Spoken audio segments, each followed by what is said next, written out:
All right, back out of another training session. Like I said, we got the new baby, trying to make things happen the best we can. I think this is actually going to be a really funny one. So this was probably a week before baby was born. I was training in the morning with my daughter, and my wife was sleeping. So you can see like that door right to the left. I started training this front lever. My daughter was like asking me questions or whatever, and I'm like, hey, you know, you can close the door, but don't lock it. And then I think like coming up soon, you can see her head like start peeking through the back. Let's see.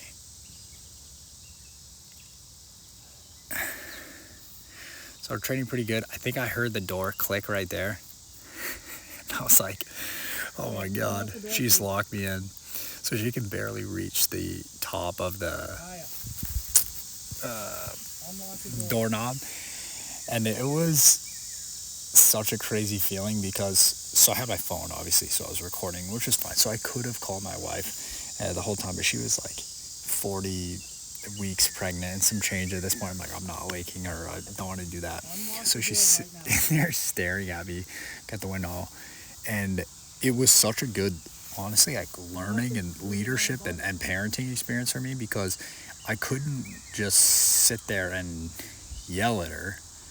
I had to sort of calmly coach her through this. And what that consisted of was like speaking to her very calmly and telling her to go get this like nugget thing that she can stand on, and drag the nugget over to the door so she could reach the lock.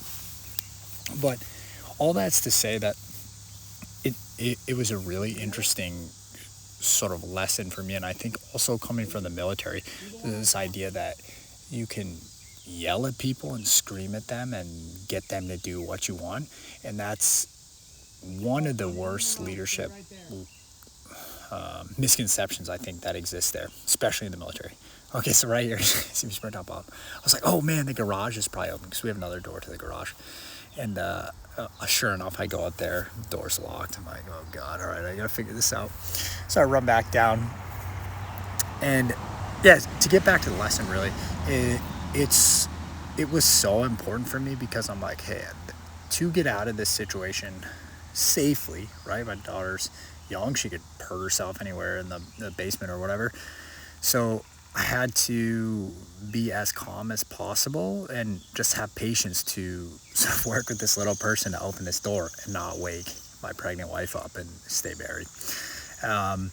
So yeah, that's really like the crux of this video. I just thought it was super interesting. I couldn't wait to share this with everybody because like such a great lesson. And like I'm sure this has happened to so many other people. Like you're just like doing your thing, training outside, trying to get strong, and your daughter locks you out of the house. So keep this in mind next time you run into some situation where you you feel like you need to sort of like scream at someone and shake them. You can't, it's not going to be effective to get them to do what you want or get them to work with you. So I think that's a huge lesson that I'm really going to try not to forget, is that when parenting, when leading, you have to use calm, sort of very gentle tones to try to help them. Screaming at them and stressing them out is not going to be an effective way to lead or to parent. So that's all for today. I got to get back to taking care of the baby, taking care of the wife. Everything's good. We're all healthy. The other thing here you'll see in here is I did the kind of the front lever row, which is sort of becoming one of my favorite movements. And the thing that's so really amazing about that, and sort of training with, sorry, truck going by, training with rings at home, is that like you can train this way. If you're training with this high intensity strength focused approach, you can train this way when you have a new baby, when you're starting a new job, all these things that come up in life that make you miss training sessions.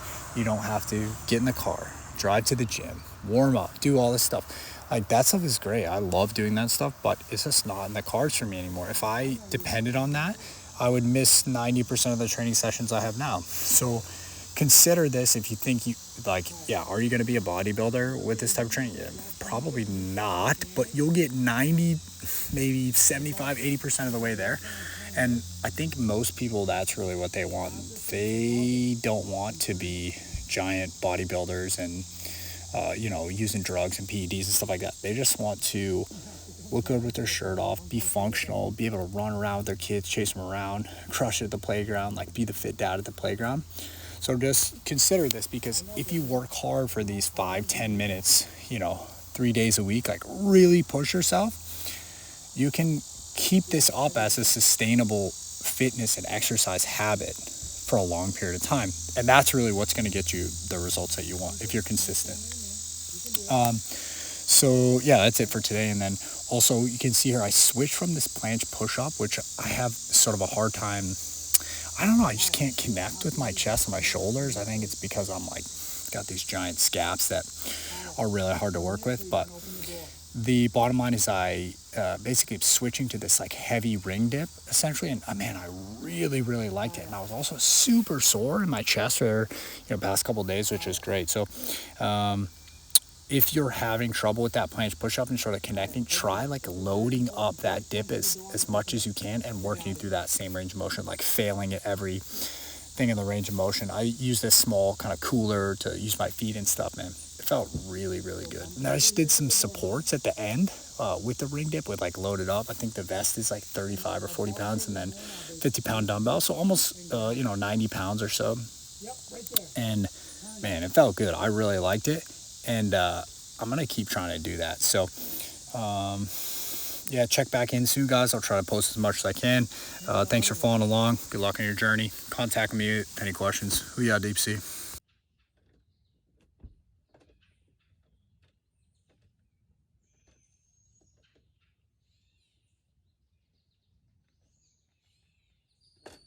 Hey, reach above the doorknob. You can do it. You're doing great. You got a boo-boo? Oh, I can help you with your boo-boo. We can get a Band-Aid. If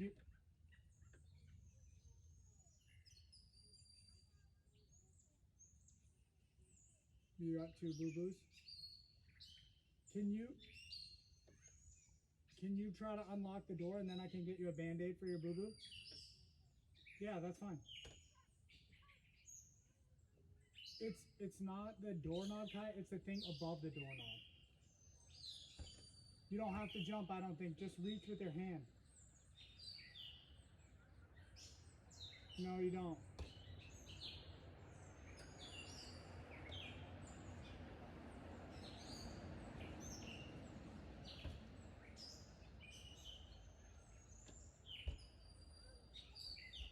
Kaya. Hey, can you listen to me? Can you turn your listening ears on?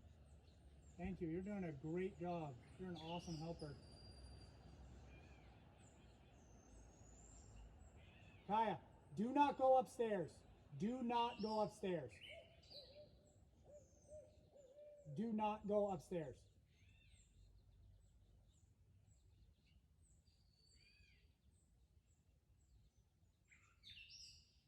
Kaya,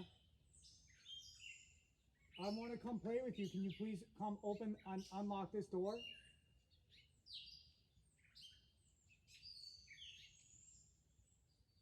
Kaya.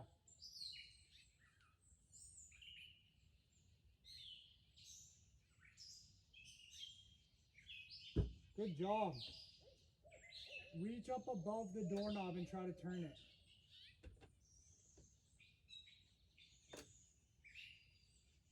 Okay, so it's locked right now. Can you pull your nugget over to the door so you can stand on it?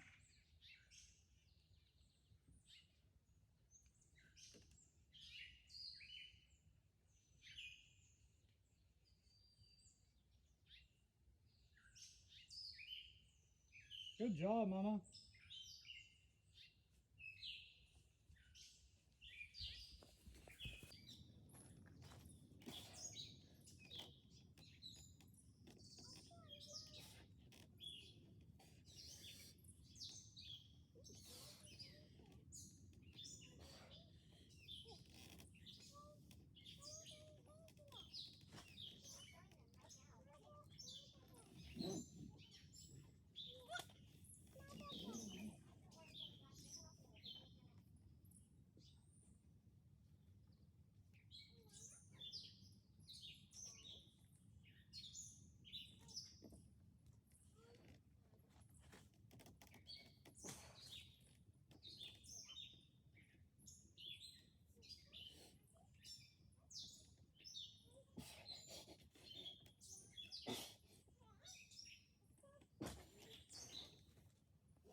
you can. You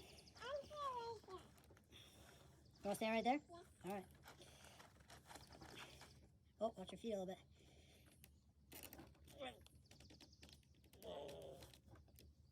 No, he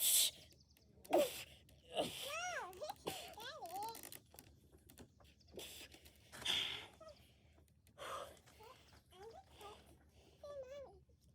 It's a good job, Mama.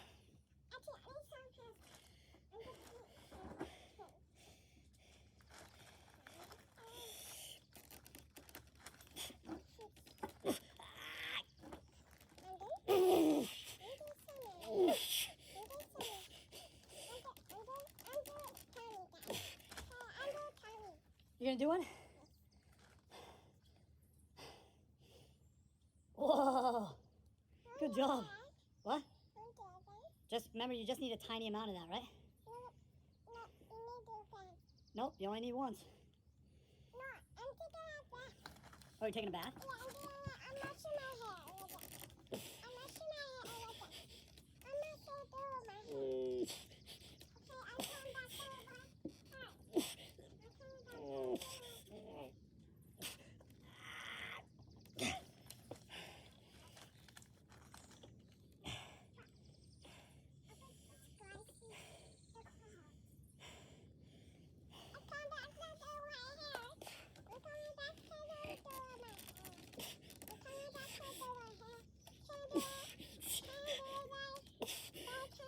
Yeah. It's my turn. Yeah, do you want to get on? Yeah. All right, let's try.